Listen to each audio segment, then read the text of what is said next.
ya Hanzalah al-Usaidi radhiyallahu anhu, katibu Rasulillah sallallahu alayhi wasallam, mmoja katika waandishi wa mtume alayhi salatu wasalam. Hanzalah al-Usaidi asema qala Rasulullah sallallahu alayhi wa alihi wasallam, الحديث رواه أحمد وابن أبي شيبة والطبراني وغيرهم بإسناد صحيح. أسمع قال رسول الله صلى الله عليه وآله وسلم: من حافظ على هذه الصلوات الخمس، mwenye kuzihifadhi hizi swala tano, kwa maana mwenye kudumu katika kuzitekeleza, mwenye kudumu katika kuzisimamisha hizi swala tano. Sasa inakuja bayana ya mtume sallallahu alaihi wasallam fi bayani maana almuhafadha ala as-salawat al-khams.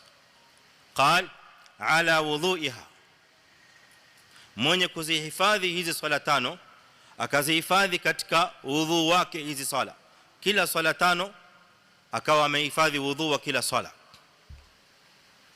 ala wudhu'iha wa ala mawaqitiha, na kahifadhi swala tano juu ya nyakati ya kila kipindi miongoni mwa vipindi vitano, wa ala ruku'iha wa sujudiha, na akahifadhi kadhalika swala hizi tano kila swala akahifadhi rukuu yake na sujudu yake. Yaraha haqqan alayhi, Muislamu wakati anayatekeleza haya ambayo ameyataja mtume sallallahu alaihi wasallam, hali ya kuwa yaraha, anaona mambo haya aliyoyataja mtume alayhi salatu wasalam, au hizi sala tano kwa hivi ambavyo ameeleza mtume alayhi salatu wasalam, yaraha haqqan alayhi, Muislamu anaona kwamba ni wajibu na ni haki juu yake alivyofaradhishiwa na kulazimishwa na Allah subhanahu wa ta'ala kuyatekeleza. Si kwamba yoyafanya kwa khiari, si kwamba yoyafanya kwa hana budi, au si kwamba yoyafanya labda kwa sababu nyingine kuiga watu au kadha kadha. La, yofanya kwa sababu yaraha haqqan alayhi, aona kwamba kutekeleza hivi ambavyo ameeleza mtume sallallahu alayhi wasallam ni wajib na ni fardhi juu yake.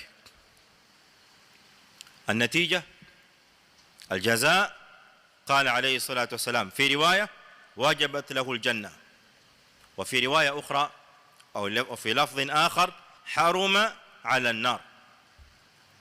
malipo yake mtu huyu atakayefanya hivi ambavyo ameeleza mtume sallallahu alaihi wasallam, wajabat lahu aljanna, ina wajibu mtu huyu au anastahiki kuingia peponi. Kwa lafzi nyingine ya hadithi hii na riwaya nyingine kadhalika inasema haruma ala nar, mtu huyu ataharamishiwa kuingia motoni, hata kwenda kuingia motoni, na Allah azza wa jalla atajalia moto wa jahannama kuwa ni haram kwa mtu huyu kwenda kumchoma na kumwadhibu.